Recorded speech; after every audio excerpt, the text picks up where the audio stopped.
નમસ્કાર વિદ્યાર્થી મિત્રો, સ્વાગત છે તમારું તમારી પોતાની યુટ્યુબ ચેનલ માય ટીચિંગ ક્લાસમાં। આજે આપણે ભણીશું ધોરણ 7 વિષય ગુજરાતી સેમ 2માં પુનરાવર્તન 4। ચાલો વિદ્યાર્થી મિત્રો, સ્વાધ્યાયપોથી ચાલુ કરીશું। મારી સાથે સરસ કરે લખતા જાઓ। તમને બધાને શુભેચ્છા। પ્રશ્ન નંબર 1 છે, સાચો વિકલ્પ શોધી તેનો ક્રમોત્સર સામે ચોરસમાં લખો। પહેલું, નવા શિકારની લાલચે મગરે શું કર્યું તેમાં લખો સી, છીછરા પાણીમાં આવ્યો। બીજું લખો, સવાર ક્યાં ઝબકી ઉઠી છે તેમાં આવશે એ, પનિહારીના બેડામાં। ત્રીજું, ઈર્ષાને કવિએ કોની સાથે સરખાવી છે તો લખો એમાં સી, ચેહ સાથે।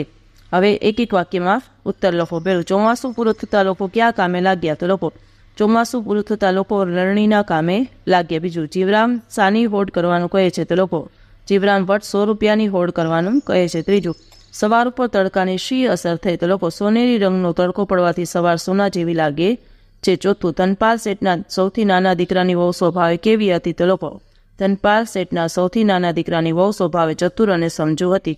પાંચમું, સાચો દાતા કોણ છે તો લખો જે દાન આપતી વખતે ક્યારેય યાચકની જાતને જોતો નથી એ સાચો દાતા છે। ચાલો પ્રશ્ન નંબર 3 છે, નીચેના પ્રશ્નોના ઉત્તર। પેલું, સિંહે દરબારના ઘરની ચોકી શી રીતે કરી તો લખો કેટલાક લોકોને ઘેર કૂતરાની ચોકી હોય છે પણ દરબાર માત્ર વાળાને ત્યાં સિંહની ચોકી હતી। એકવાર કેટલાક ચોરો ખાતર પાડવા દરબારના ઘરમાં ઘૂસ્યા અને તે વખતે સિંહ દરબારના ઢોળિયાની નીચે સૂતો હતો। સહેજ અવાજ થતાં તે ઉઠ્યો, ચોરો પર ત્રાટક્યું। તેણે એક બે ચોરને ત્યાં જ પૂરા કરી નાખ્યા। બીજો આ ચોરો ઘાયલ થઈને નાસી ગયા।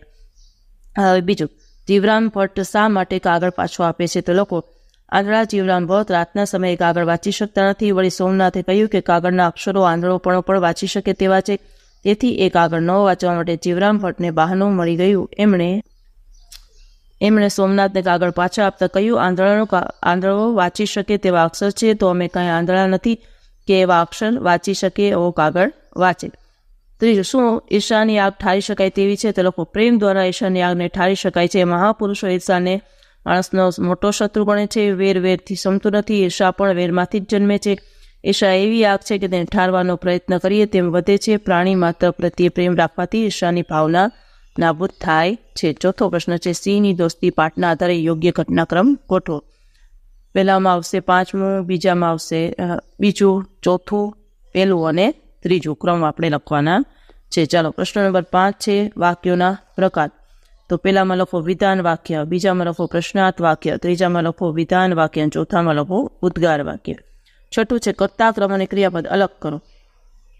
ચલો પહેલામાં લખો મોહને રોટલા ખાધા તો કર્તા મોહન, કર્મ રોટલા અને ક્રિયાપદ ખાધા।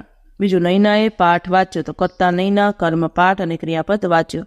ત્રીજું, કનૈયાએ મટકી ફોડી તો કર્તા કનૈયા, કર્મ મટકીની ક્રિયાપદ ફોડી। ચોથું, સવાર માટીના કણે કણમાં મહેકી, કર્તા સવાર, કર્મ માટીના કણ, ક્રિયાપદ મહેકી। પાંચમું, ગોરીએ છાશ પીધી તો કર્તા ગોરી, કર્મ છાશ, ક્રિયાપદ પીધી। સાતમું વાક્ય, કોણ બોલે છે અને કોને કહે છે તે લખો આ જાનવરને એકબીજા માટે કેવા હેતપ્રીત છે તો લખો આ વાક્ય દરબાર માત્રવાળા મનોમન બોલે છે। બીજું, દેખે છે એનો બાપ તો આ વાક્ય રંગલો બોલે છે અને જીવરામને કહે છે। ત્રીજું, એ દાણા જતન કરીને સાચવી રાખજો આ વાક્ય ધનપાલ શેઠ ચારે વહુને કહે છે। ચાલો 8મો પ્રશ્ન, શબ્દોની જોડણી સુધારીને લખો। પહેલામાં લખો સુંદર્યતા, વિચિત્ર, મહેક અને બુદ્ધિ। 9, સમાનાર્થી શબ્દો, તેમાં લખો પહેલામાં રેતી અને તૂટ, બીજામાં મેઘ અને અબોધ, ત્રીજામાં પ્રતિષ્ઠા અને આભ, ચોથામાં ડાળી, શાખા અને ડાળ। 10મું, વિરોધી શબ્દો, તેમાં લખો કમજોર, પછી મોકળાશ અને ઉછાછડો। 11મો પ્રશ્ન, શબ્દ સમૂહ માટે એક શબ્દ, એમાં પહેલું લખો લણણી, વાચાળ અને પનઘટ।